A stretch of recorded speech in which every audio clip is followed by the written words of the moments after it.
서기 391년 18세 청년 황제남덕이 즉위하자마자 천하를 뒤흔드는 선언을 합니다.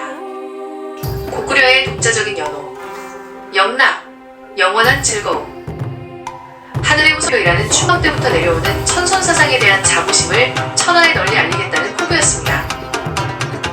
광개토태왕의 진짜 위대함은 따로 있습니다. 고구려의 영토를 넓힌 무패의 정복자였던 겁니다.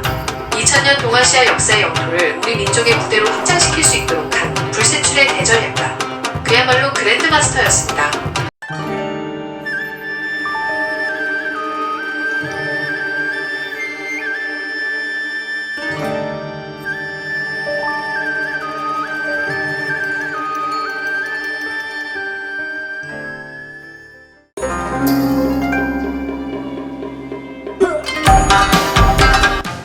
연호를 제정한 지 불과 며칠 후 391년 7월 광개토태왕은 즉위하자마자 4만 대군을 이끌고 친히 백제 진사왕을 쳤습니다.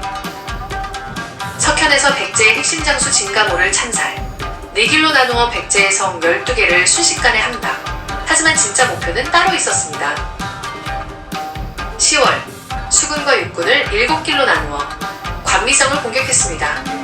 소수림대제와 고국양대제 때 수차례 실패했던 난공불락의 요새, 사면이 가파르고 험하며 바다와 강으로 둘러싸인 천연 요새였습니다. 진사왕은 여유롭게 사냥하며 생각했습니다. 이 성은 절대 함락되지 않을 것이다. 그런데 주야 20일을 쉼없이 공격한 결과 함락되었다는 소식이 들려왔습니다. 진사왕은 그 자리에서 쓰러져 끝내 일어나지 못하고 죽었습니다. 광개토태왕 즉위 첫 해에 백제왕을 충격사로 죽게 만든 겁니다. 새로 즉위한 아신왕, 그는 관미성을 되찾기 위해 매년 쳐들어왔습니다. 하지만 매번 실패했습니다. 395년, 광개토태왕이 직접 기병 7천을 몰아 반격했습니다. 패수 위쪽에서 8천여 금 요획. 11월, 아신왕이 다시 7천 병사를 끌고 왔지만 큰 눈을 만나 많은 이가 얼어 죽었습니다. 군사를 돌려 한성으로 돌아가 군사들을 위로해야 했습니다. 그리고 396년 3월, 방어에만 치중하던 광개토태왕이 드디어 먼저 칼을 뽑았습니다. 수로와 육로로 진공해 백제를 토벌, 요동원정에서 단련된 개마무사들이 백제군을 파죽지세로 무너뜨렸습니다. 수십 개 성 함락, 백제의 수도까지 밀고 들어갔습니다. 아신왕은 항복했습니다. 지금부터 태왕 폐하의 영원한 노객이 되겠습니다.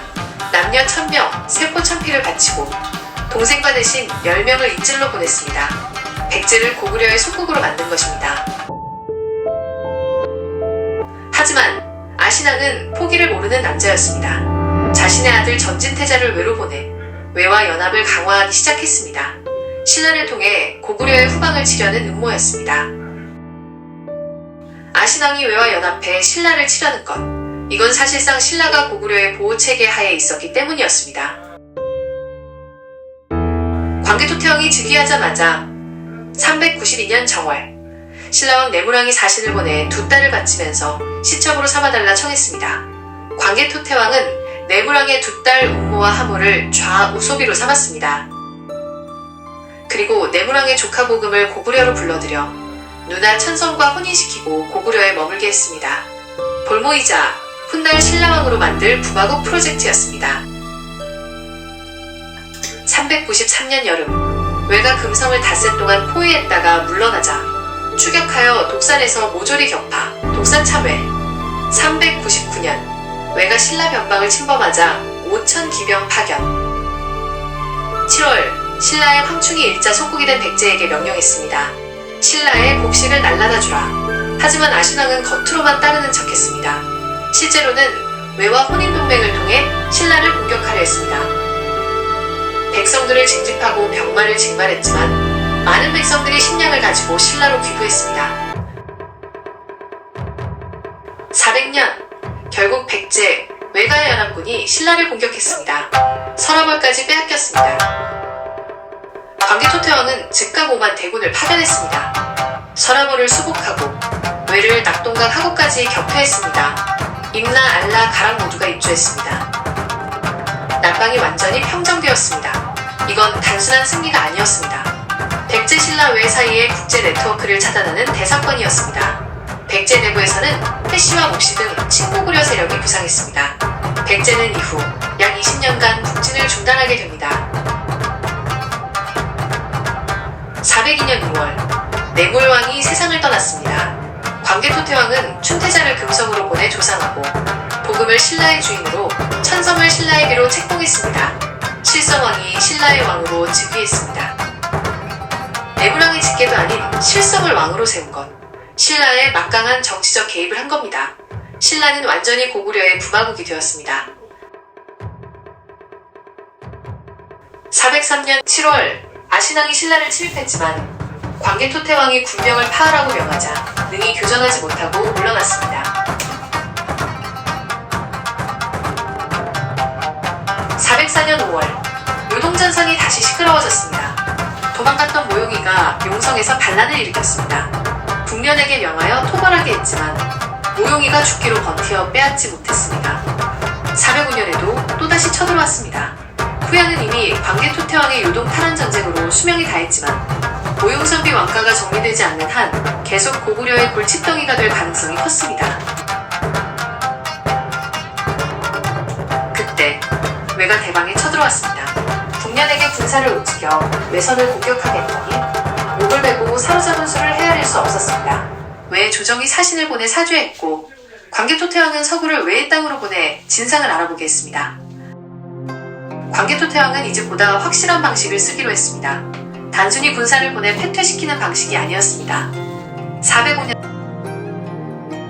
7월 서구가 외에서 돌아와 외의 풍습과 산천, 물길에 대해 아뢰었습니다.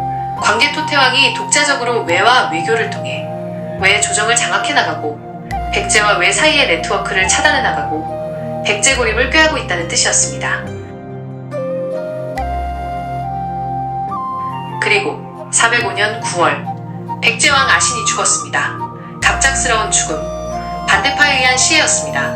아신의 막내 동생 설레가 중형 후대를 죽이고 스스로 왕위에 올랐습니다. 하지만 해충 등 친고구려 세력들이 설레를 죽였습니다. 그리고 외에 있던 전지를 백제로 돌아오도록 해서 왕으로 옹립했습니다. 전지는 아신의 아들이었습니다. 전지의 아내는 광개토태왕의 숙부서구의 첩과 어머니가 같았습니다. 이들의 아들이 바로 구이신이었습니다. 일련의 사건은 외를 끌어들여 신라를 침략하고 고구려 남방전선에 도전하는 아신왕 대신 친고구려 정권을 수립하는 과정이었던 것입니다. 407년 남방전선의 골칫덩이를 해결한 광개토태왕은 이제 북방전선을 최종 정리하기로 했습니다. 용성에서 끊임없이 소란을 일으키는 모용이를 이번에야말로 끝장내려는 것이었습니다. 후야는 이미 398년부터 406년까지 광개토태왕의 세 차례 요동 탈환 전쟁으로 수명이 다했지만 모용선비 왕가가 정리되지 않는 한 북쪽에서 끊임없이 괴롭힐 수 있는 불씨였습니다. 싹을 뽑아야 했습니다.